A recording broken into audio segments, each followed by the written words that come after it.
And welcome to the latest and greatest from Step Brother Sports, part of the Hockey Podcast Network, and part of the Bills Mafia Buffalo fan base platform.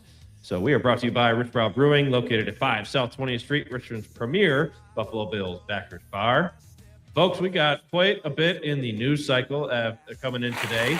The Buffalo Sabres are now up 5-3 as we are literally speaking over the Toronto Maple Leafs. Alex Tuck with a ripper. You're ahead. Period. You're ahead. Yes. You're ahead. Alex Tuck. I saw it. There we Sabres go. up 5-3 over the Toronto Maple Leafs. It's been a real barn burner so far for that one.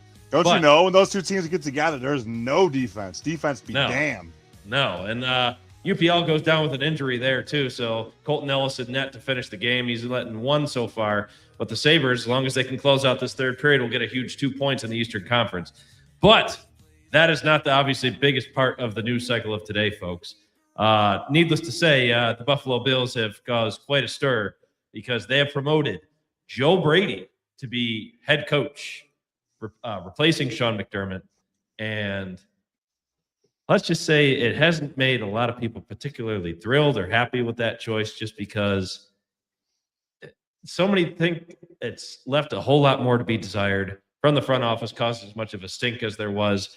Now you're really, truly putting all of this on Sean McDermott's blame, essentially, for all the playoff losses and, the roster decisions were because Sean's convincing for various players. I mean, you could insert Keon Coleman into that argument. I mean, it's just fascinating that they made that choice for Joe Brady, I think.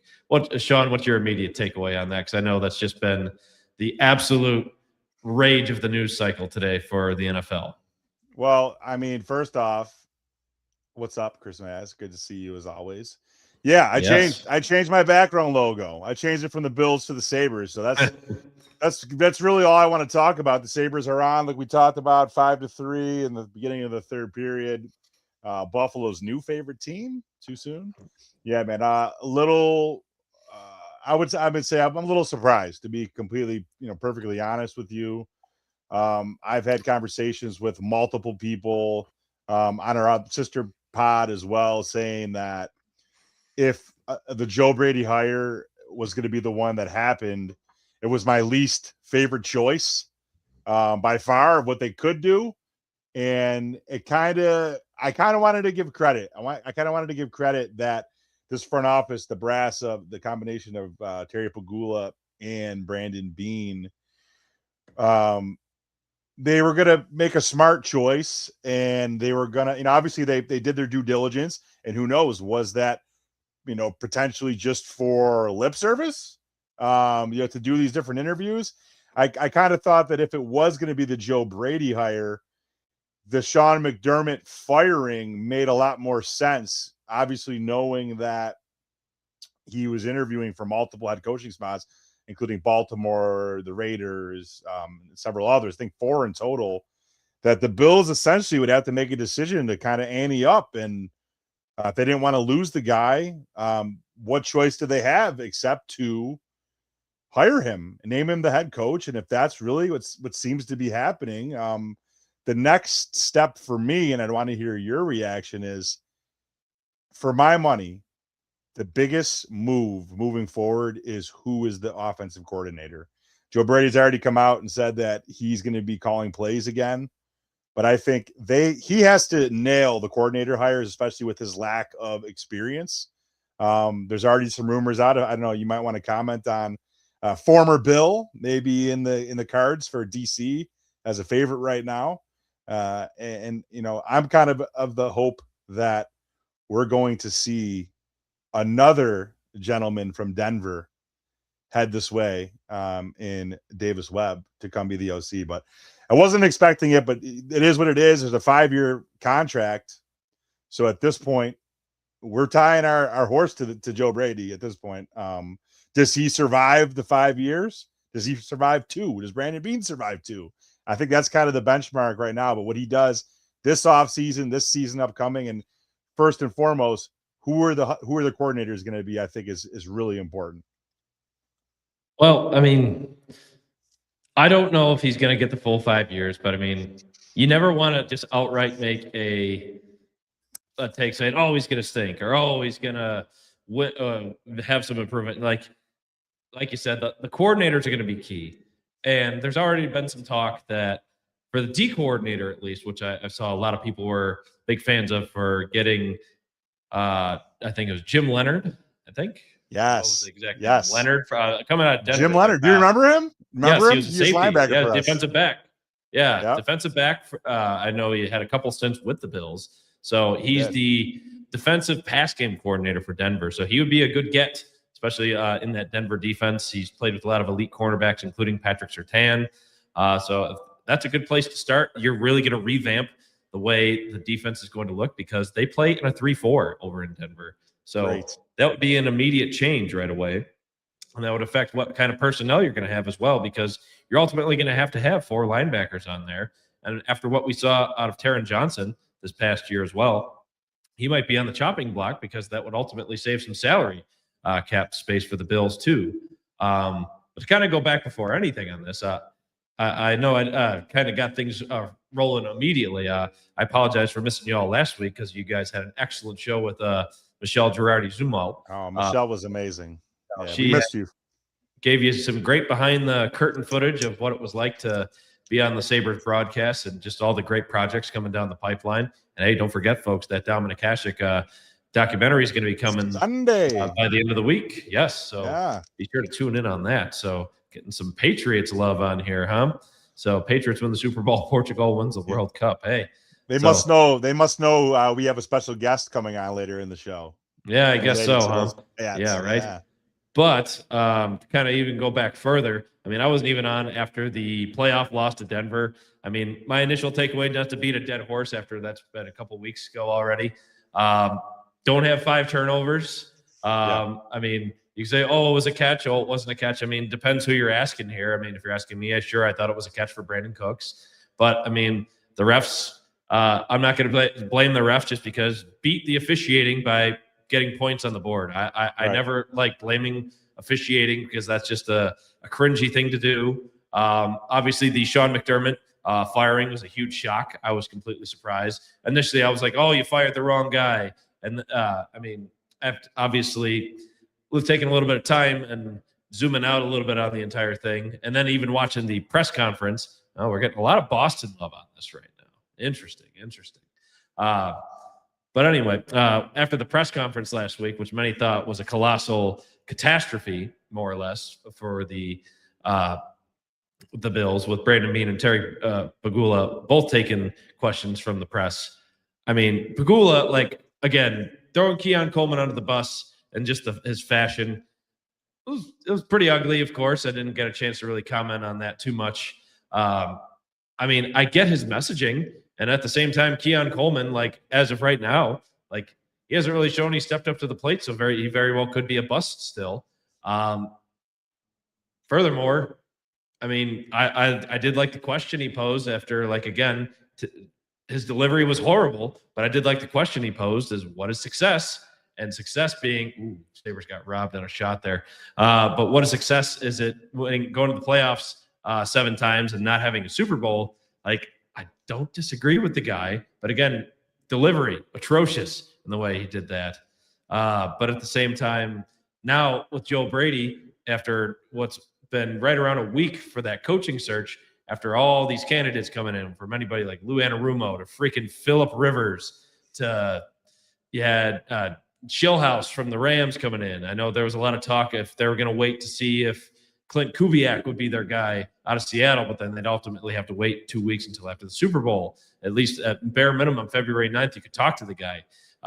You had Grant Udinski from the Jaguars, who had some tutelage from Kevin O'Connell and the Vikings and making his way throughout a lot of great offensive schemes throughout the NFL. I mean, if it was me personally up until today, Udinski was my choice to be the choice for head coach. Granted, he would have been quite a bit younger, and he also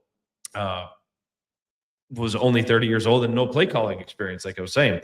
But still, the Bills chose Joe Brady. A lot of the internet reacted accordingly, thinking that, oh, here we go, some more bubble screens just on every third down play on 3rd and long, just to see if they can get some yak yardage out of that. But then like I was saying, ultimately, are the Bills really going to just blame everything now on Sean McDermott and Joe Brady when he takes his first press conference as head coach on Thursday at noon Eastern time? I mean, are they going to really throw McDermott under the bus even more? I mean, I'm going to be curious if the press that is going to be in attendance there are going to kind of further ask Brandon Beane if he's present, or ask Joe Brady like what type of hand they had in roster building and what some of the opinions were. Because again, all those questions kind of going back to how the roster was constructed, even questions going back to Keon Coleman, the way the wide receiver room was built. I mean, that could still be brought up again because questions are just piling up. I was reading Tim Graham's article today from The Athletic, so shout out TG, good friend. Nice. But still, the questions just are continuing to snowball for the team. And many are thinking like, no, this isn't a power play type of move, but the Bills are really putting in everything to maybe ultimately be too safe with this hire. They didn't want to get an outside perspective from somebody like Udinski, or somebody, heck, even as wild as Phillip Rivers being a concept as head coach. But still, you can't necessarily say that, oh, he's going to suck, or, oh, he's going to be amazing, because like we just circling back to already, he hasn't assembled his staff, because it sounds like nothing's come out for Bobby Babbitt being retained, which I think if you're really trying to cleanse at least one side of the ball, the defense, I think, is the biggest need, just because of how Bobby Babbitt is not coming back. He's gone. Yeah. I'm telling you right now. Yeah. There's no way they bring him back. Yeah. And again, if they do go for Leonard out of Denver, I mean, that might be seen as like a great move. You're just trying to just get some new faces in there, and hey, maybe a new scheme could benefit the defense. Maybe the personnel that's out there, while they are technically a smaller defense at the D line and the linebackers, something like that could maybe benefit them for having a little change in philosophy there.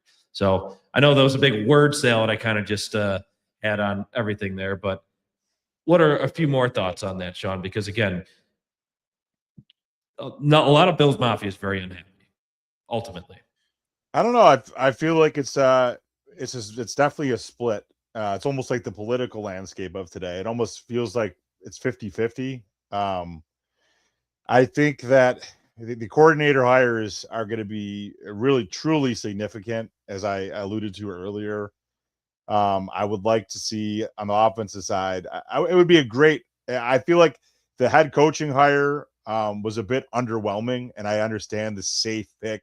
You have to wonder with this move, not only with Brady having those other coaching opportunities, but also what's Josh Allen's theory on all things. Like, what are his thoughts about who he's comfortable with? And I just don't know. I guess the thing that worries me is I don't know how much we needed to have a comfortable hire as opposed to like kind of a hard reset. It feels very much like the same with retaining Brandon Beane, retaining Joe Brady. I just feel like they need to shake something up. And I mean, it's arguable that, the offense has had good statistics. They had the number one rusher in the league last year in James Cook.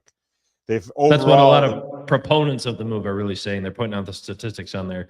Shout out to Andrew, friend of the show. Joe needs to jump through a table at 12:01 tomorrow. I mean, that's one way to really get the fans fired up, or roll their eyes, depending on how they view going through tables at this point.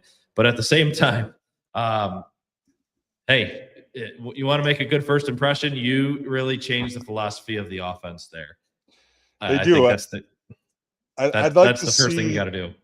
I'd like to see another, like some of these. I mean, I don't know how possible it is now, but you may not want, with Joe Brady already coming out saying he's going to call the plays, does that potentially neuter some of your ability of an OC hire to know that he's coming in to, more or less be the day-to-day overseer of the offense, but not having play calling abilities?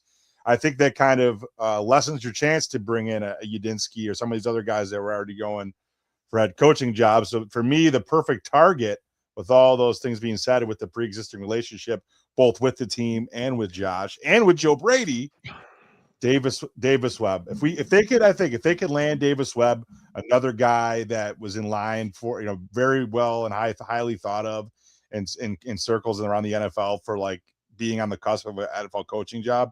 I think him coming in as an OC would be a slam dunk hire that would, I think, quell a lot of fan base for an underwhelming hire in Brady. And then I agree with you on defense. I don't know. Jim Leonard was awesome, man. He was an unheralded guy. He played on the Bills multiple stints. He always had a nose for the ball. He was undrafted, so it's not like he was a highly ranked player. I want to say, if I remember correctly, he came in under Rex Ryan's regime as an undrafted player and was kind of like that tweener, a linebacker, safety type of guy. And you just remember him making a lot of plays on the ball. Thinking back to his time, and it was quite a long time ago, but he's really risen up the ranks. He seems to be very well thought of, and obviously the Broncos defense. Say what you want about Davis Webb. We know he is very well thought of, just generally speaking. But I mean, the Broncos are really known their bread and butter for that defensive scheme, and some of those guys that you mentioned earlier, the secondary and whatnot. I think that would be a solid hire. So if we could get Davis Webb and Jim Leonard, I think that makes up for some of the lackluster sentiments of a Joe Brady promotion. But I mean, like you said, we got to see what happens. I think more so, it's hard to even necessarily put real thoughts together about how this team is going to look, because depending on, I think more so outside of the offense, looking on the defensive side of the ball, whoever they name as the defensive coordinator, like you said, is going to not only it's going to change the scheme of what type of base defense is going to play. So you said Jim Leonard, then maybe they go to a 4-3, which I personally am hoping for, even if it's some kind of a hybrid 4-3 and nickel. Brandon Beane has a gigantic job ahead of him regardless, just to kind of fix the salary cap issues that they have. But bringing and there's ways they could do that easily. Also, I was going down a little bit of a rabbit hole. I went down his Pro Football Reference page.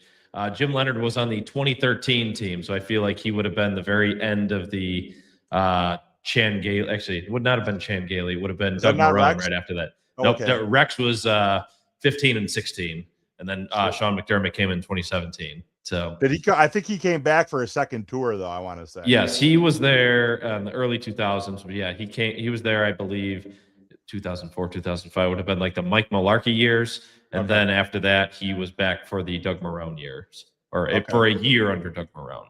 So yeah, Jim Leonard. So obviously being productive player, potential choice for him there. But yeah, as far as offensive coordinator goes, you mentioned Davis Webb, who obviously was also head coaching candidate as part of the interview cycle. He would have been a good choice. Again, a lot of people would have also criticized that for being potentially too safe too, because of the nature of him and Josh Allen's relationship already, because he was a backup quarterback for the team not that long ago. I believe it was through one of the COVID years, and a year or two after that, he was the practice squad guy. He got an occasional elevation to get a game check after that. But still, he didn't last too much longer into the league. He went over to the Giants with Brian Dable to be a backup over there. So he thought he'd still get some chances to play.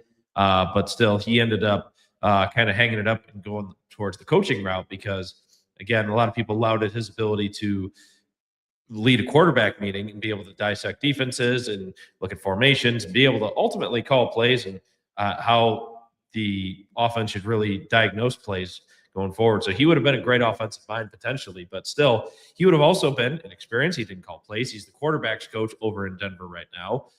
Probably Bo Nix attributing to all of the success he's had so far, going to the playoffs 2 years in a row. But I mean, you could even go to Brian Dable being also another potential candidate. They brought him back as, I believe, one of their first interviews they had earlier. But still, he ultimately didn't get the job either. He's now the offensive coordinator for Tennessee. But a lot of people criticize Dable for not being the candidate just because he was a little too fiery of a guy. I mean, yes, you want somebody to push Josh Allen, and there's some comfortability and familiarity there. He definitely would have pushed him. But a lot of people thought he lacked some professionalism, especially with some of the stuff he did on the sidelines, some of the relationship he kept with the coaching staff. I mean, I would have been okay with Dable, but I feel like his Giants resume wasn't exactly fantastic, despite taking a lesser version of Daniel Jones to the playoffs in his first year, which he won Coach of the Year for. So, I mean, Yeah. Schillhouse we talked about briefly. I mean, I never heard of him up until this past coaching cycle. They had Lou Anarumo, would have been probably one of my least favorite choices, just because you don't need a defensive guy. No, you don't need another defensive mindset there. Same thing could have been said for Anthony Weaver there too. Anthony Lynn was on there too. I was surprised to see him come up on there because he was the running coordinator for Washington this past year. What a shot right there. Sabres are now up 6-3 with a great shot from Quinn. Jack Quinn. Yes, great shot from Jack Quinn. So with 8.5 left, the Sabres are looking pretty set to take this one out in Toronto. Go down the QEW quite happy. So anyway, a little bit more on the Sabres in a little bit, just because they are, again, on a warpath, to say the least. But like I was saying before with the salary cap, I think I was looking at Greg Thompson. I know he does a fantastic job of analyzing how to manipulate the salary cap, or how the Bills can go about doing so. And I think they could get somewhere in the range of like Josh Allen restructuring his deal. I know Ed Oliver is able to do it. I think they might do something along the lines of restructuring Dawson Knox, who has a very high salary cap hit. I mean, all these things need to come into play if they want to be able to make not only just basic moves to bolster their roster for depth players, but just maybe even getting some big ticket names too, if they are really going to commit to a not a rebuild of sorts, but just like a retooling. Now, let's say, a repurpose. Yeah, it might have to be a repurpose to a different scheme. I mean, really. Like, how many of those guys that we have in the current scheme seamlessly transition? I mean, some of them very well may. Like, I especially like to look at like the front seven, like the linebackers, the D ends, and the D tackles. A lot of those guys, like especially a guy like an Ed Oliver, can play in multiple schemes, multiple positions in front. But it makes you wonder, like a guy like who's really came on this year. Oh my God, I'm drawing a blank on his name. Who's our linebacker? The real athletic one. Terrell Bernard, Matt Milano, Shaq Thompson, Dorian Williams. Dorian Williams, a guy who, I mean, really up to the season hasn't had a ton of playing time. You could argue they're all athletic, but still, yes. I'm saying, like, but it makes you wonder, like, how much of a difference might it be for them to in a 4-3 or a 3-4. Either way, it's a little bit different. You want to have obviously bigger linebackers in a 4-3 linebacker, being there's only 3 on the field. But it just makes you wonder, in a 4-3 scheme, some of those linebackers can end up being edge rushers. Those athletic linebackers can come off the edge in a 4-3. So it might provide a little bit of extra flexibility, position flex, as Bean would say.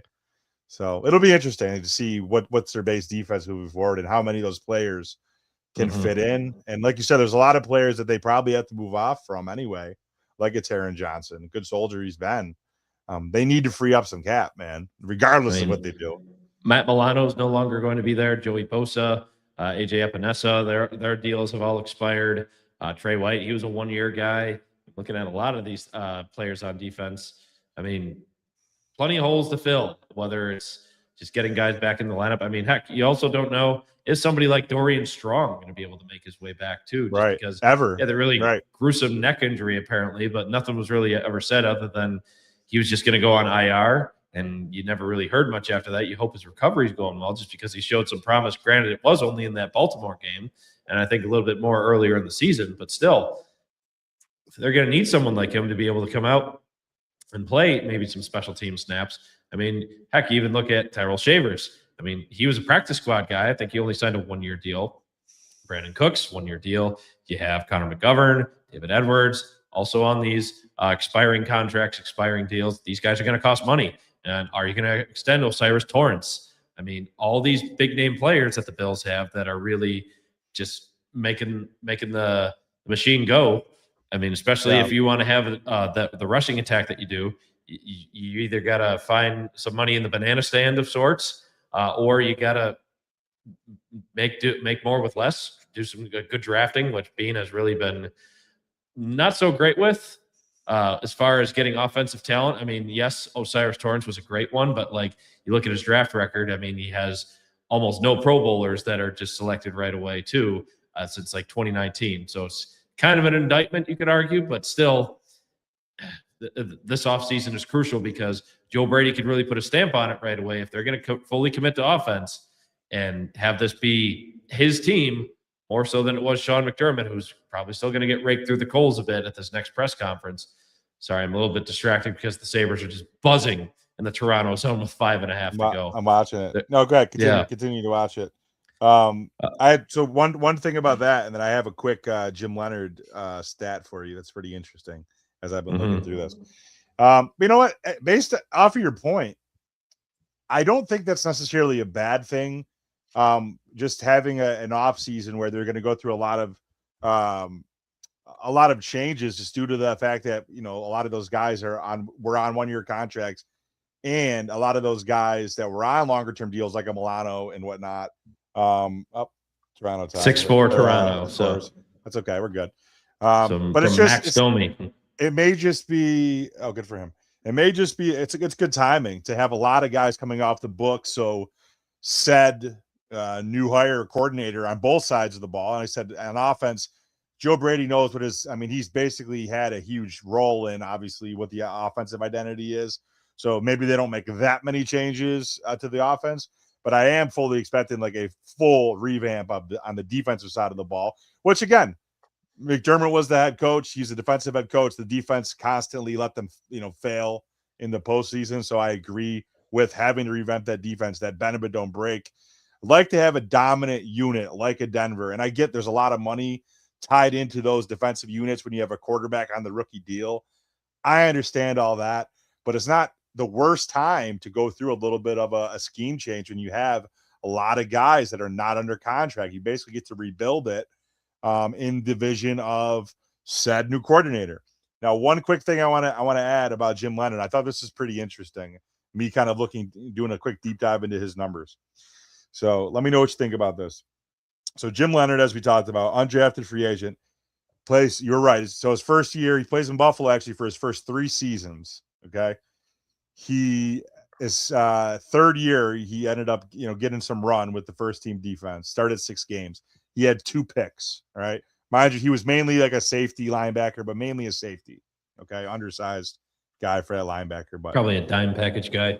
Yes, I think he was about.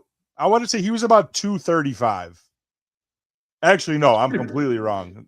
I was going to say that's pretty big for a safety. No, I'm completely wrong. He was 5'8", 188. I was looking at kilograms and not converting it properly in my head. But anyway, listen to this. So after Buffalo, he went to Baltimore. I do remember, and I remember being mad when we lost him because he signed with Baltimore because he started to ball out. So for the next couple of years of his career, he played 1 year at Baltimore where he had a pick. He started 13 games. And then for the next 4 seasons, he played 3 with the Jets, which I remember him because I just liked him. And then he played with Denver before coming back to Buffalo and finishing his career in 2014 with Cleveland. In those years, in those middle years, his middle of his prime, 1 pick, 1 pick, 1 pick, 1 pick. At the end of his career in 3 seasons, he went, and I said, left the Jets, he went to Denver, started 1 game, had 2 picks. The next season, he comes back to Buffalo. He starts in 7 games, has 4 picks. And his last season of his career, he starts 5 games with Cleveland and has 2 picks. So in a total of 13 games at the end of his career, he had 8 picks. Dude knows how to take the ball away on defense. That's what I'm saying. Which is so why you start to see Denver led the league in takeaways. So he might have that's going to be kind of my point. That's going to be kind of my point when these players, and we kind of see it with Jordan Poyer, when your athleticism gets sapped. And here's a guy that was not overly athletic at all. He's undrafted. So those speaking of another player that's not going to be coming back next year too. So right, there's another guy. I'm just saying it almost DeMar makes Hamlin you think also being another one of those 1-year deals. Dude, we're rebuilding the D from scratch. But I'm just saying, you kind of look at that stood out on the page for me, like Jim Leonard. Like he obviously is those guys that are cerebral, and he's in the right, almost similar to how Micah Hyde, as he got older in his career and lost a step, he was in the right places. He thought the game ahead. And I think you're seeing that with Jim Leonard, which makes a perfect reason why he's ended up becoming a great coach, because he can think the game and teach it to younger players. So I really do like him because of that. Yeah. So right now he is the favorite. He is not confirmed at this point. I would be very curious to see who they will get. So Brian, good friend of the show, also Go So Bears. RIP to the Bears as well. So the season. But what do you think the timeline will be for the coach and front office, Super Bowl or bust, in the next 2 or 3 years? Now, again, good question on there, Brian. That's a good question. So, and then right after that, Pagula sucks as an owner. But anyway, to kind of get back at that one, Pagula himself said, hey, it's not going to be Super Bowl or bust in that year. But I mean, there is some level of continuity. So, like, if you make it, that'll still help at the very minimum. Heck, I feel like you have to at least get to an AFC championship just to show that you're really trying to make a push to get to the mountaintop here. And even if you lose in the AFC championship, it's just like you get another swing at it. But still, 2 to 3 years sounds like a safe one. Yes. Can I ask you a question? And Sure. Our viewers can chime in, Brian especially. Let me ask you this. Let me paint you a picture of, okay.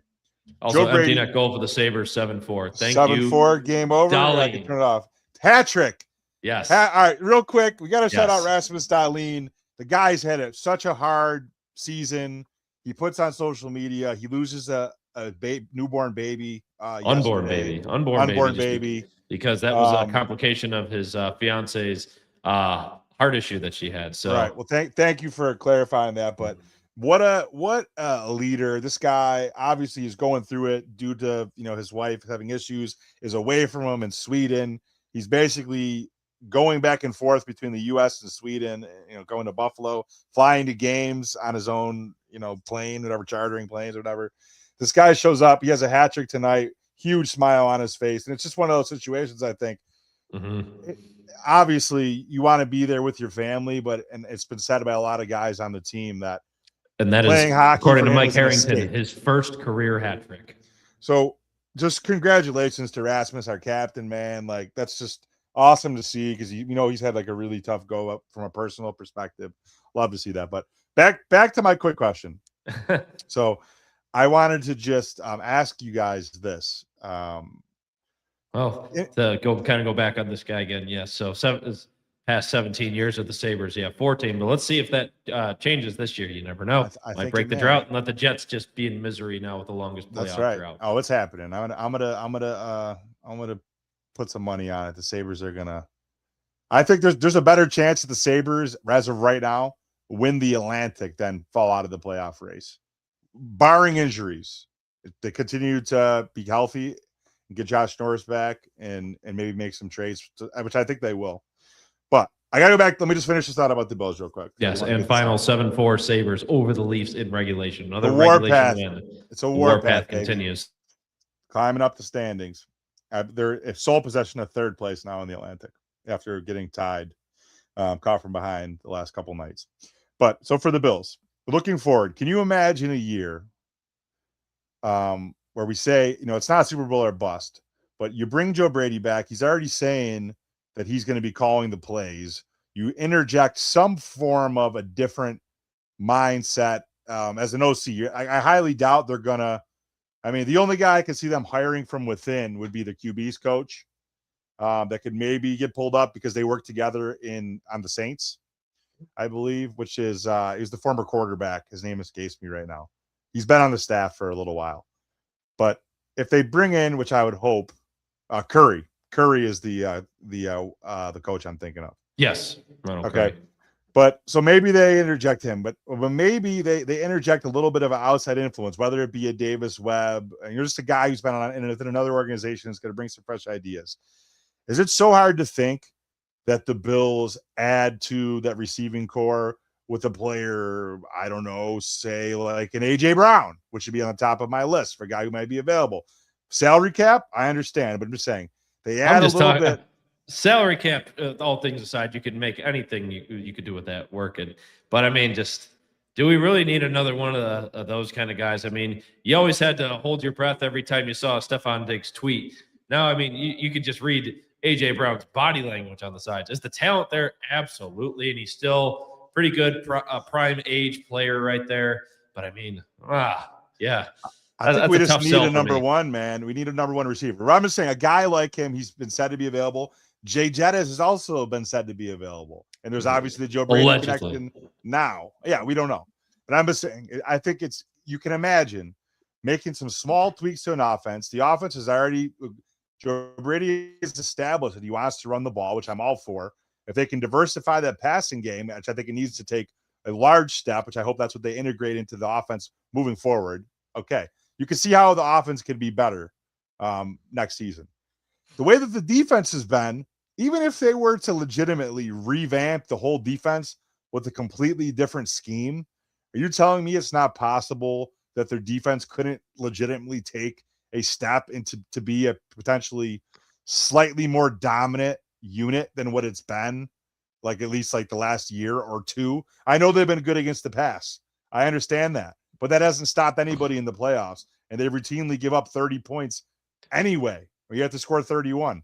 So isn't it feasible to think that a new defensive coordinator with some fresh ideas, some added talent to both sides of the ball, they couldn't be better? I really think that they could. Most definitely room for improvement there, just because like you brought up the playoff stats on there. I think Tyler Dunn on Go Long TD, and again, another shout out to him as always. I love Tyler's content and just being a friend of the show as well. But still, he's always pointed out that the Bills are always giving up like right around that 30 points per game in their elimination games in the playoffs. Right. So that most definitely is, again, if you're going to be a regular postseason contender like they have been, like, sure, most definitely room for improvement there. I mean, heck, I think the lowest score losses they had was the game against Houston, where the Houston put up, I think it would have ended up being like 22 because it was that overtime game. And that fugly first year where they broke the drought against the Jaguars and lost to the Blake Bortles Jags 10-3. So those were like their two best defensive performances for elimination games. But again, that's obviously the first one not counting with Josh Allen, of course. I would love to see, just to be the overarching, I guess. And we don't know. We don't know if Leonard's going to be the guy. We have to assume like he's maybe the prime candidate now. I would love to see them do whatever they can do via the draft or free agency to really solidify and revamp the D-line, because one thing that we've seen is that the front four cannot legitimately get pressure. I think the only time we saw it was when Michael Hoyt was on the field. Shout out to Michael Hoyt coming back for year 2 of his, hopefully healthy, God willing, and he could be a player next to Ed Oliver. He's on a 3-year deal, so that they need him to come back healthy. Groot's not going anywhere. But I think aside from that, they really can maybe beef up and maybe get younger. I mean, Deion Walker's a player. I think he steps into a full-time role as long as he can handle that from like a conditioning perspective, which I'm sure they'll get him right in the offseason to play 60 snaps or whatever that number is going to be next year. But it would be nice to be able to generate some pressure. I'd be happy to I think, I don't even want to say suffer a little bit, but give a little bit up on the back end. Because the thing is you don't need your secondary to play as well if you're consistently getting pressure on the quarterback and speeding up his time in the pocket and again, getting more sacks. Like the last time the Bills had a legitimate defense to get sacks, what was it? It was definitely Jim Schwartz. Jim Schwartz. I mean, and in certain years, I think at the beginning of McDermott, they had decent sack numbers. But like since then, it's like, okay, we're going to let them have all the time in the world and we're just going to cover the shit. We're going to blanket people. No, you don't need to do that. All you have to do is just get pressure on the quarterback and do a decent enough job. And with a guy like Jim Leonard, who is another like stellar secondary type player, coordinating a great defense in Denver, they can coach him up. It's one thing McDermott could always do, coach up the secondary. So just figure out the D-line, have it be a solid line, solidify that part of your defensive front. And I think that any defense can be better. And that goes for playing the run and obviously in passing downs. But too many times you get no pressure. You can't even breathe on a guy. And it's like, how long do you expect even NFL DBs to cover guys? Guys get open, even bummy type guys. So, you know what I mean? That's what I want to see. Revamp the D-line first. Oh, you're muted, Chris. Rookie mistake as usual. But on that note, before we transition to some hockey talk, let's take a word from our sponsor, DraftKings Sportsbook. So Jaw-dropping moments that make hockey, hockey. Experience them all with the DraftKings Sportsbook, an official sports betting partner of the NHL. Missouri listeners, listen up. DraftKings Sportsbook is now live in the Show Me State. And new customers, this one's for you. Bet just $5, and if your bet wins, you'll get $200 in bonus bets instantly. So download the DraftKings Sportsbook app and use code THPN. That's code THPN to turn $5 into $200 in bonus bets if your bet wins. In partnership with DraftKings, the crown is yours. And gambling problem? Call 1-800-GAMBLER. In New York, call 877-8-HOPE-NY or text HOPE-NY 467-369. In Connecticut, help is available for problem gambling. Call 888-789-7777 or visit ccpg.org. Please play responsibly. On behalf of Boot Hill Casino and Resort in Kansas, pass-through of per wager tax may apply in Illinois. 21 plus age and eligibility varies by jurisdiction. Void in Ontario. Restrictions apply. Bet must win to receive bonus bets, which expire in 7 days. Minimum odds required. For additional terms and responsible gaming resources, see dkng.co/audio. Limited time offer. And that's copyright NHL 2025, all rights reserved. And now back to our regularly scheduled programming. Well, here from BA67. I am fine with the defense. I just want more offense. I think a lot of people are on the same wavelength as you there, my friend. Let's see. Just getting a little bit more into the weeds of it here. One last point. Yeah, we want to hear from everybody. Anybody who's watching. Yeah. We got almost 900 people watching live right now. We want to hear from you guys. What do you guys think? Feel free to chime in, folks. We appreciate you guys always making some comments on here. But one last point for Brian, as he brought up that 2 to 3 window there. If you're being honest, I mean, that is probably the fair range of if you really have it or not with either Brady or Brandon Beane. But obviously, Pegula probably wants to see this through. Also, fun fact, This is the Sabres' 30th win of the season. Woohoo! How long did it take last season? Is that what you're going to say? Way longer. But still, February, March, something. Easily March, or if not later. But still, I do not think that it's going to be a hasty decision right there if they're going to be like, all right, 1 year, Brandon Beane, you're out. Nope. I mean, he just got this promotion to be president of football operations. Like, all of that's going to go through him. I'll be very curious to see if the power structure is going to be, does Joe Brady report directly to Brandon Beane and all and things of that nature. But still, lots to really chew on there. But anyway, on to some hockey. I'll tell you what, real quick before I go to Sabres. Yeah. I do think, to your point, I think that they're going to be pretty seamless. Like I said, as long as Brady nails the coordinators' positions, which I think that he will for the most part. I think they'll be successful. You have Josh Allen still in his prime. I think the floor with this team with Josh Allen is 9 or 10 wins and being in contention for a playoff spot, even like taking a step back potentially. I still think they're not going to flame out, obviously. What I do think could be possible, though, is before I see Paz chiming in here. Pa from the top rope there. So I do think if there was a situation where the Bills do potentially flame out, like where they don't make the playoffs, and if they were to have like a 6-10, well, it would be what, 6-11 now, 17 games. If they were to basically go back-to-back seasons, this coming and the next, I think you may be in a situation just because of the pressure of Josh Allen's career. You see Joe Brady and Beane get let go together. Yeah, good bet. But so Pa, our good old dad here, Pa, PA.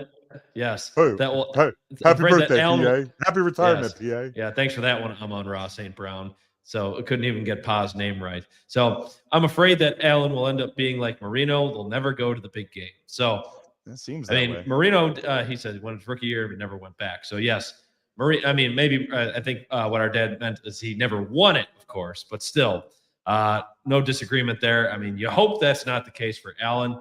I mean, heck, it took John Elway until like the last 2 years of his career to be able to at least win the Super Bowl there. But he also went early on in his career, even though he got smoked a couple times. But still, again, we've been teasing this for a while now.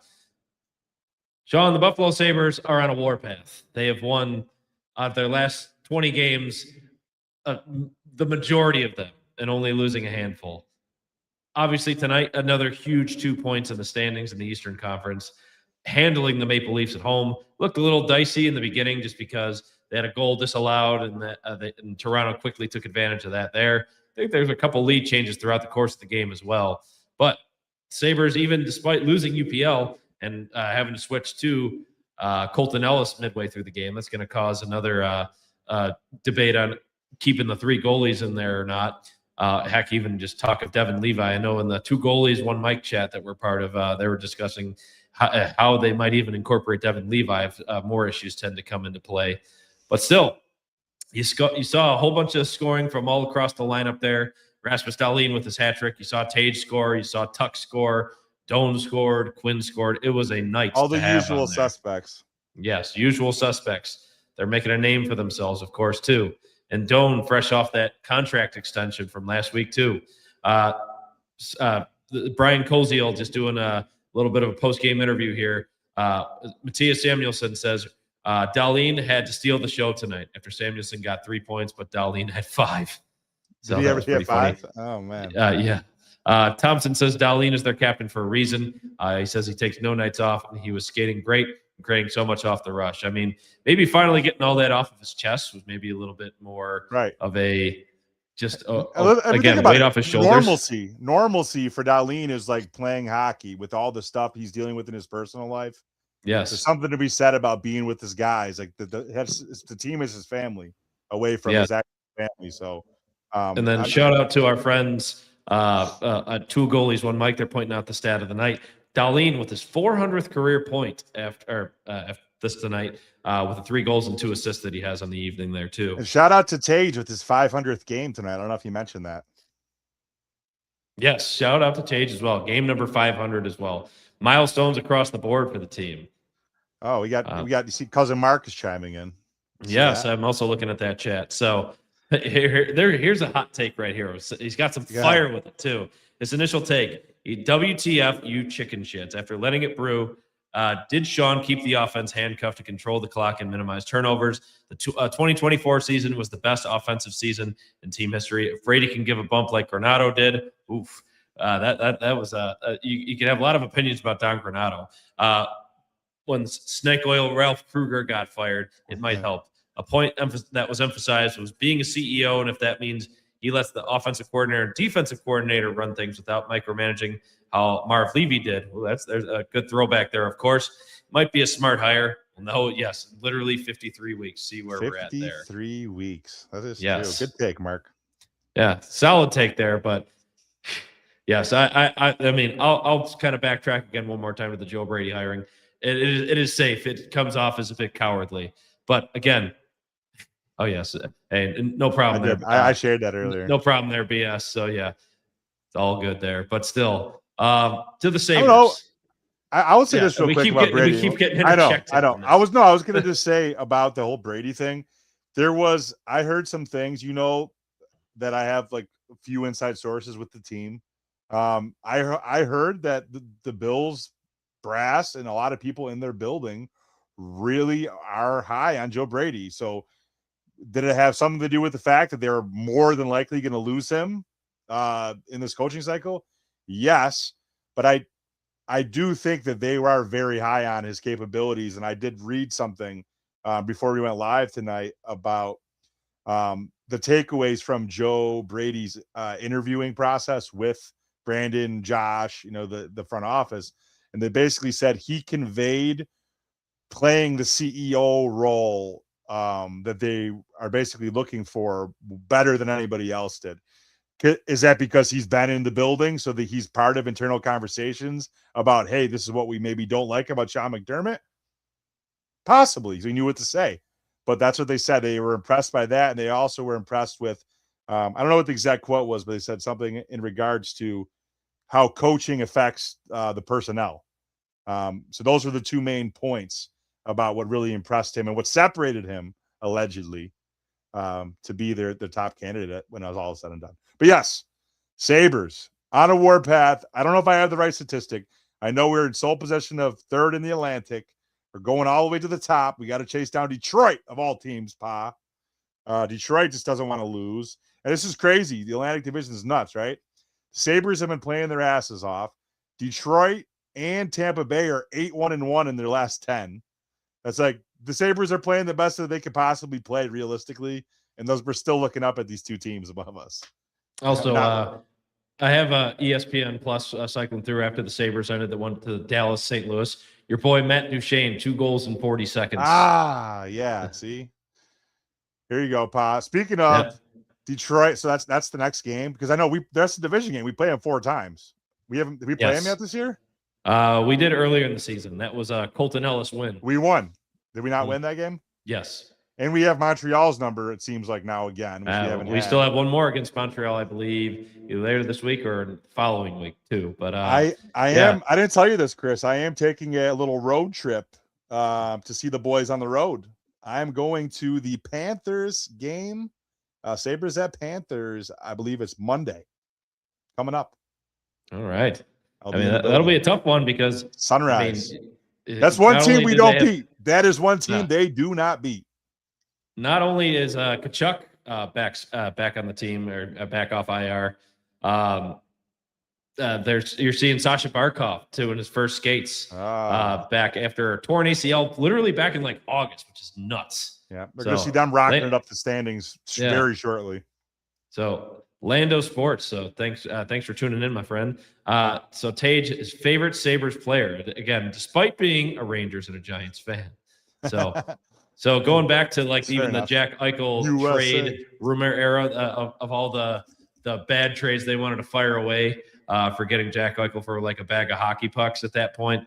I think it's funny to hear Rangers fans saying who they like off the Sabres at this point in time. There's a lot of players. You know, one thing I do want to talk about too, I want to hear your opinion on this.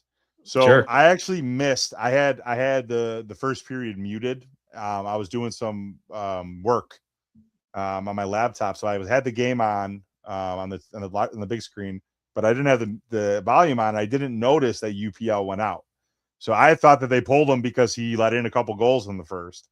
But now that he's hurt, it's interesting to have this 3 goalie rotation. It's been drawn the ire of Sabres fans all season. The media has made fun of them, but they continue to keep losing guys. Like it's like musical chairs. Lyons was hurt and he just came back. UPL was hurt earlier in the season, just came back, or is now hurt, and vice versa. So Ellis was hurt too. So it's in a way, this is a year that they've been carrying 3 goalies. Thanks again, Grandmaster GM Kevin Adams, once again for crafting this team for us. It's just crazy, and I don't know if you saw this today, but on the national side of the NHL news, it was announced today that somebody lost their starting goalie today. It might have been, Ottawa's without already. He's without what's his face? Thatcher Demko out of Vancouver. He's out. Yes. But also too, Ottawa obviously has the situation where our old goalie he's out for personal reasons. What's his face? Olmark. Olmark's been away from the team. No, he's back. He's back now.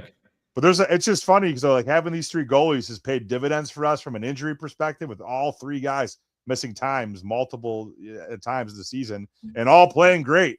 I mean, with the team that scores 5 a game again tonight, by the way, you're going to win games. But they've had really good goalie. They've had timely saves and pretty good, strong save percentages. But you wonder if they were healthy, would they make a move to flip one of these guys, especially a guy like Ellis you got off of waivers? Now would be a good time to trade him and get really good value for a team that desperately is looking for a starting caliber goalie. But can they afford to? Yeah. Question from Lando again. Do we have a favorite Rangers player? I'd have to say the bread man at the moment. I used to think Keandre Miller, but he obviously moved on in the offseason. Yeah, he's in Carolina. I would say I like Kreider. They got rid of him, but he's obviously a little long Anaheim too. I still like Fox. Yeah, I mean Fox is an obvious choice because he's a franchise defenseman. He's having a little bit of a down year this year. I still like Lafreniere. I know he's never really became, I guess, like a top upper echelon star in the league. That'd be a buy low guy. That I like the pedigree. I like his game. If they could buy low on him, I would like that for the Sabres. Being a scoring, he's a wing, right? Scoring winger. Yes, not a center. That's something that we could use. Yeah, no kidding. Couple other things I saw. There's obviously a few coaching vacancies still open. You got the Raiders opening, just to kind of keep going through our list of items that just chat about here. The Raiders are still open. The Browns are still open. The Cardinals are still You open. think McDermott's going to come back this year, or is he going to wait? He's going to wait. Right. So coming out over here again, BA67. I wouldn't disrupt this chemistry. We have sucked for too long. Don't blow it. Don't disagree with that. But Yes, ironically, again, because Kevin Adams constructed the roster. Yeah. As far as the remaining coaches, I mean, Brady was his second interview for several teams, including the Raiders. Heck, he even had an interview with the Cardinals. I have no idea where they're going to go at this point. The Raiders, I'm very curious what approach they're going to take, because they were looking at Davis Webb themselves. Heck, they might even try and hire him now, because they forget that he was still a contender for that too. So he might not even be in consideration for offensive coordinator Davis Webb, like you were saying. But the Browns, I saw two very sad memes, and again, I can commiserate. What's Pietro think about this? Yeah, I was just going to say, I was going to commiserate with our buddy Pietro, who's been on the show a couple times as our noted Cleveland sports fan sufferer. I saw two memes, and they just kind of stuck out to me. One was the Will Smith from Fresh Prince, and it was more so just like, why does nobody want me type of thing, when he had that like really emotional moment on there. And then the other one was The Simpsons on there. It was, why does nobody want to be my head coach? They like changed the verbiage of like from The Simpsons movie in that one scene. And then Homer comes in and stands next to him. Well, nobody wants to be your head coach. Ouch. Yes, ouch indeed. Let's see. Caution right here. How do y'all think the Giants will be with Harbaugh next season? Well, they're definitely going to get a culture shift for sure. I'll be very interested to see how Harbaugh is going to enjoy having I think I heard them called the Creatine Commandos with Jackson Dart and Cam Scatterbo. Oh, I like him, man. I think you know what he Creatine does? Caucasians. Creatine Caucasians. That's what they were. You know what I think? You know what I think he does? I know he doesn't necessarily have a strong background in either offense or defense, obviously being a special teams guy, but I think he brings a level of credibility to that org, and to be able to bring in two very strong upper echelon coordinators that can coach on both sides of the ball. And I think what he does is he lifts your floor of what they're going to be next year. So he's going to get that team moving in the right direction as a franchise. So I don't know. Do they make the playoffs next year? They have pieces. See. If Malik Neighbors makes a full comeback with that set of triplets they have, I'm a big fan of Scatterbo, and I'm a big fan of. I picked Malik Neighbors my first pick in fantasy for a reason, and he was tearing it up until he tore his knee. So I love that guy. Oh yeah, Pa coming in again with this one. Comment on Cleveland's coaching staff. Jim Schwartz, he is the current favorite for Cleveland. I mean, again, he would be an in-house promotion for them. I mean, he wouldn't be a bad choice, I think, and that'll still maintain their great defense on there too. I mean, Pa knows he coached the Lions. I mean, I thought he did a fine job there. I think he just got a raw deal with just the way the team went that year. And he also makes a prediction that the Giants will make the playoffs next year. I mean, NFC East is a wild division, so anything can happen there. That's true. But hey, Lando, appreciate the subscribe. Thank you, Lando. Yep. Do we read Dr. Neil here? Dr. Neil's got some hot takes. Dr. Neil, he has quite a bit to say here. Buffalo Bills have done to the Bills, what the Buffalo Bills have done to Bills Mafia can only describe as pigskin gaslighting. Everything that we have told actually happened, and what we saw at the press conference actually did happen. I'm going to avoid that kind of stuff there. We're not getting political with this nonsense. But anyway. I mean, it's good to have a strong take. I mean, listen, appreciate your passion, press conference. So. That press conference was a shit show. For whatever they actually said, it could have been coordinated much better and much differently. And I get that, like Mr. Pagula, Terry doesn't necessarily have media training, but they could have been planned a little bit better just for cohesion's sake.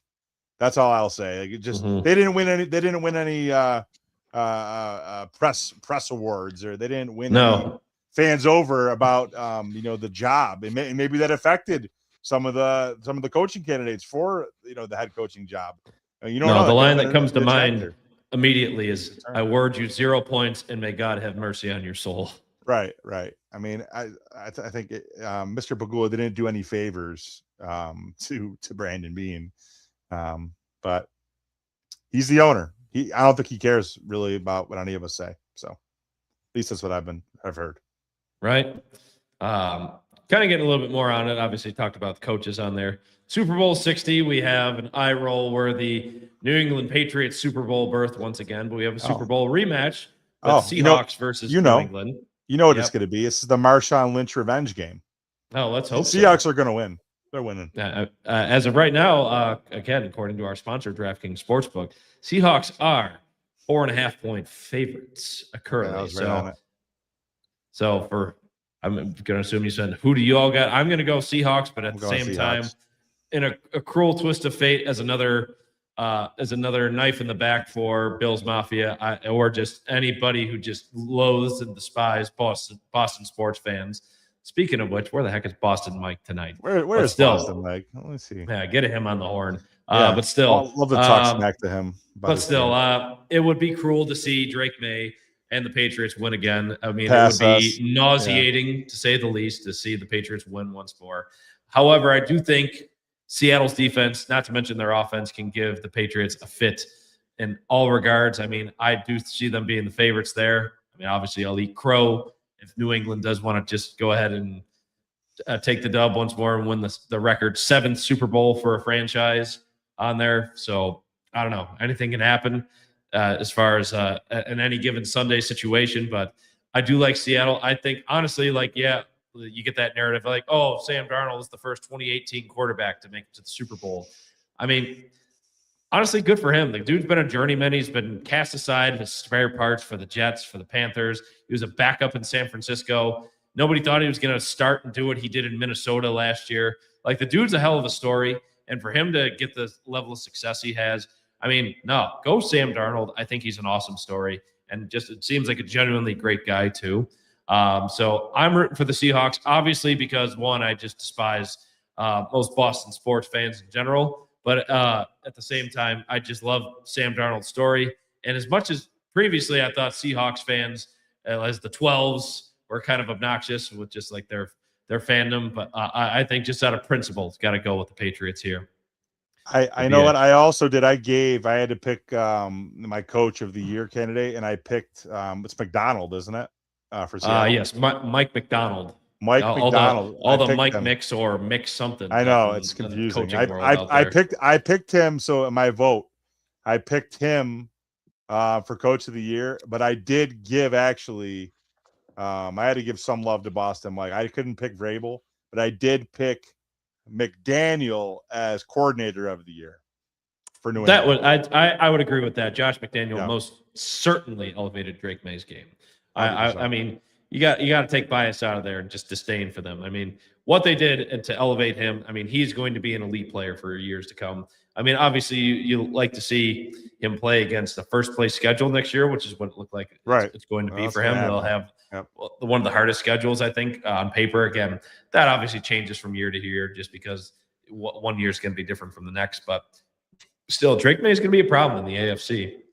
Do you want to go for it. I was gonna say, do you want to go to the doctor's question? It doesn't always have to be sunshine and rainbows. I don't mind. Oh, you're right. Okay, let's see. He stayed away from the politics this time, so I'm okay with it. I appreciate that. Buffalo's so again, still saying Brandon Bean pulled the power play. Brandon lied about Keon. Pagula acted like an uncle with Tourette's. Oh boy. Somewhat slowly evolving into a joke of a franchise. I mean, maybe some drought era football is what he's thinking here. Hiram Joe Brady tells you that they were afraid of having someone from the outside criticize them, so they decided to go with that. There's some merit to that. That's a fair take. That is a fair take there, Dr. Neal. So yeah. That was what I said. Joe Brady would have been my last choice. And I said, if they push McDermott out because they knew they had to elevate Brady or he's gone, I get it, but that's not negotiating or making a decision from a place of power. That's like kind of forcing their hand. So if that is what happened, we'll never know. But I mean, there is merit to that. They could have put their balls up and and made a decision that could have been a more difficult one. But we're staying, and yet we don't know how much Josh Allen's influence it was made or was used in this situation. So we'll never know. But there's merit to what you're saying, 100%. Just hope that, obviously, a lot of the commentary is, will Josh Allen be pushed by this next head coach? I hope Brady is going to be somebody who does pushes him, just because, again, you can't elevate your game if you're not driven to be uncomfortable. And that kind of mentality, I think, can help Allen, because I feel like he deserves some criticism, obviously, for the Denver game, just because of the turnovers, of course. But I mean, a lot of people can also criticize him for the fact that he's been comfortable in general. The backup quarterbacks are just generally Allen's friends with Trubisky. Talked about Davis Webb earlier. Yeah, no Who's going to yell at Who's going to yell at him? Who's going to coach him hard? I mean, again, obviously he is Bills Mafia's Lord and Savior, as he should be. But at the same time, like, get a little uncomfortable and get that drive back. Get a little bit more of that fire. Not to say he hasn't had that. By no means am I saying he doesn't have that. But still, get a little bit more of that burning inside you a bit more. I mean, I'm all for that type of approach there, too. I got Pa chiming in with two. Pa chimes in and says, Giants will make the playoffs next year. Totally. Like said, yep, talked about that one. He's saying Darnold will channel his inner jet. I don't know if we want him to channel his inner jet there, Pa, but he thinks he will beat New England. So I think so. See. I hope so. Ooh, tough one right there. And I think so today, January 27th, the wide right, fitting that it's Joe Brady hired. I didn't know that. Yeah, I think I saw that pop up earlier today, but still tough one to remember there. And I think this is right after, I think it was last week, where they had the anniversary of the 13 seconds game too. Oof. But still, kind of going a little bit further down. One other, I guess we could say, just to kind of dunk on Boston sports a little bit here. I know. I love Bill Belichick. Dunk on Boston. Oh, yeah. Go there. Bill Belichick getting snubbed from his first ballot Hall of Fame vote right there. Did not reach that 40 out of 50 vote threshold there. A lot of people were criticizing Bill Polian. I saw in my buddy's chat with the Sports Brew, shout out to the Sports Brew podcast once again, that they were mentioned how they thought it was going to be Polian who was the one who didn't vote, and they were calling him a coward and all that kind of stuff too. But he apparently was not. He voted for Belichick to get in. So, excuse me. I'm also finding this quite amusing that he didn't get in, just for all that he did to the Bills for while he was the head coach of the Patriots.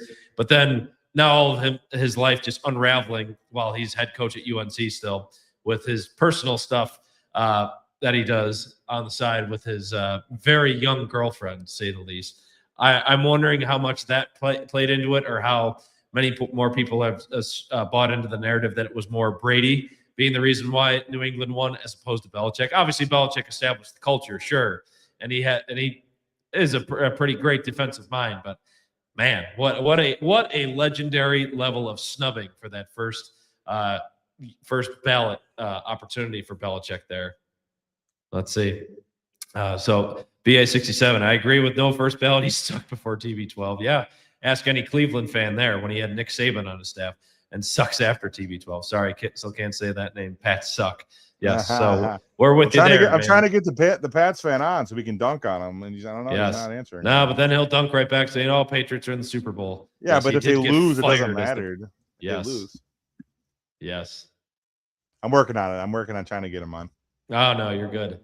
He has the link. So yes, getting a little bit more on a fun side of things here. Let's do the grind my gears segment. So brought to you by Larger Than Life Blooms.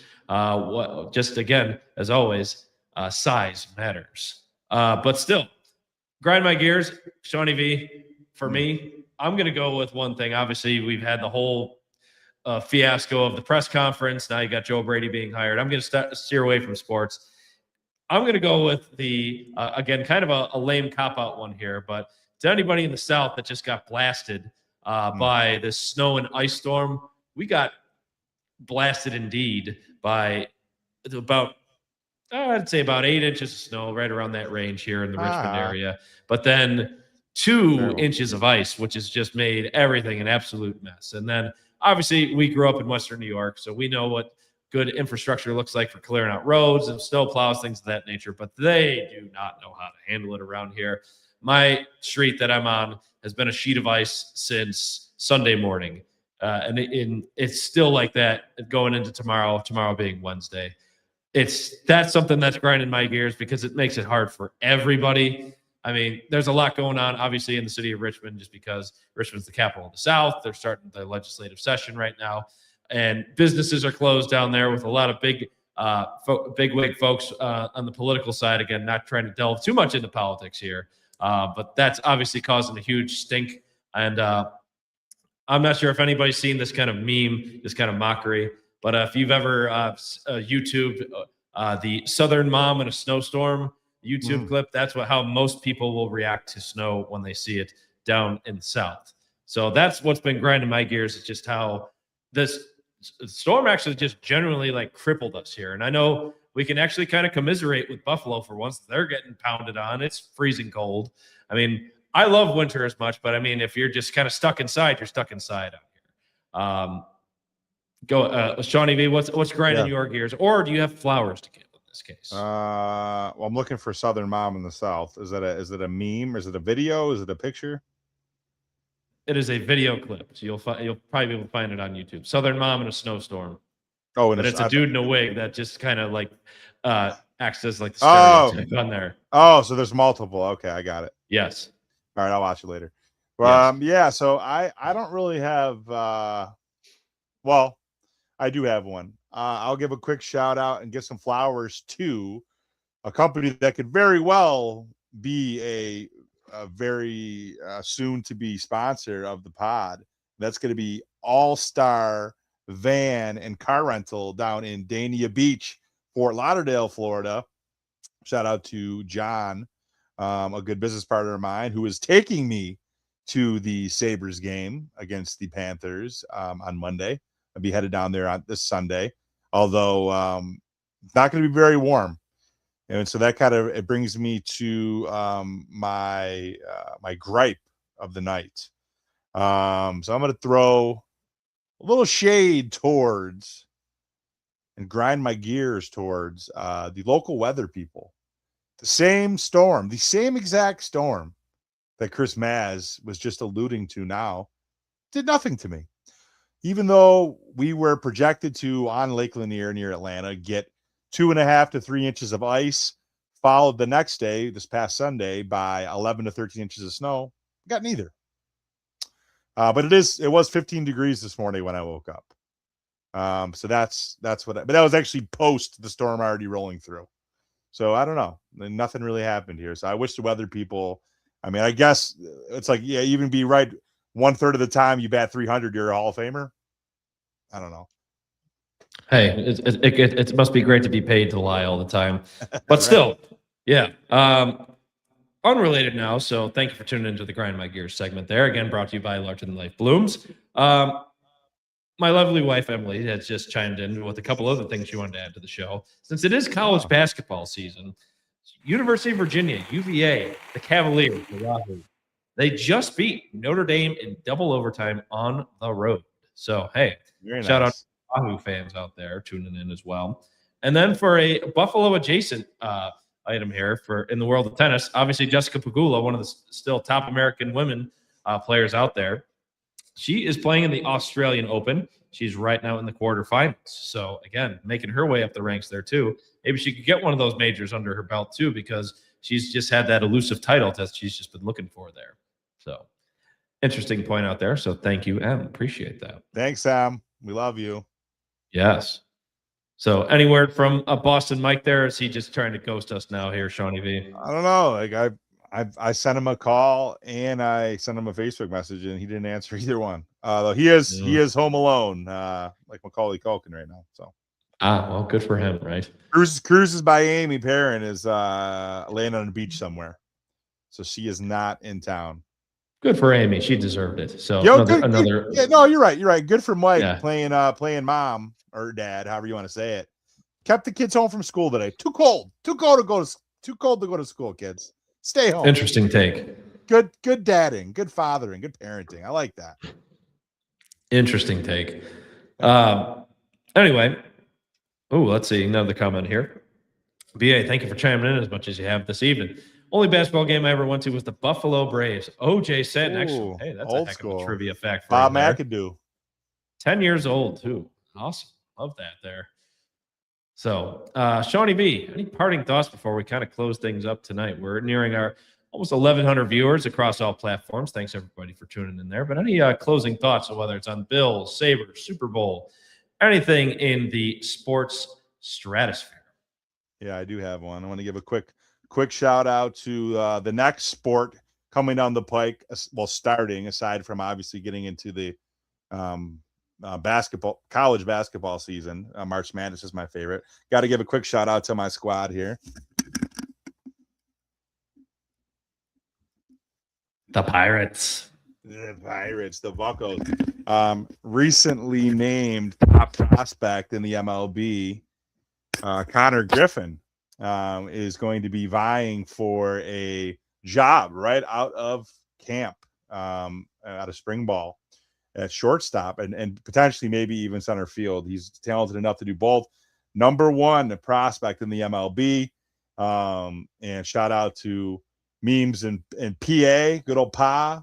We'll be going to not one, not two, not three, but 4 series for the Pirates this year as part of their yearly Christmas present where we go to the game. So very excited to get the Pirates started. They spent a lot of money and made some big trades. So I think that they may be in contention to win their division this year, the NL Central. So we'll be Wouldn't there that for be it. Something? Yeah. Wouldn't that be something? The Pirates just have been basement dwellers for so long, and you got to put a squad around Skeens. But hey, You do. Again, love me some PNC Park, especially that's a Yeah. quintessential summertime destination for us, of course, too. Oh, they said, woohoo, Pirates. Yeah, there we Yes. go. Memes chimed in. Why don't you say, Meme? You know what, Memes? You should comment on the podcast so everybody can see your lovely tweets. There you go. It is. I don't think she has social. So BA67, remember going to the Bison game when they were the Pirates AAA team. Now that's a throwback there. They've gone through a few teams as well. Oh, I didn't even know that. They were the Pirates AAA team for a minute. Oh, that's a good little piece of history there. There you go. Love that. So again, to our nearly 1,100 viewers across all platforms, thank you. To our folks in the comments section, we appreciate your participation and chiming in throughout this evening. With that, coming up next week, we could get a little bit more of a reaction into Joe Brady's first press conference, what some of their next moves will be, hiring of coordinators. We have the Sabres about to head into the Olympic break. We'll have a lot to talk about on there too, because Tage Thompson is going to be 3 guys. Darlene, UPL, Yep. maybe starting if he's not injured. Yes, that actually matters for Team Finland right now, UPL's injury status. But Darlene and Tage are definitely going to make some names for themselves in the Olympics over in Milan Cortana. So it'll be very interesting to see how that plays out. But until then, folks, thanks for tuning in. And as always, let's go Buffalo. Let's go Buffalo. Thanks, y'all. Take care.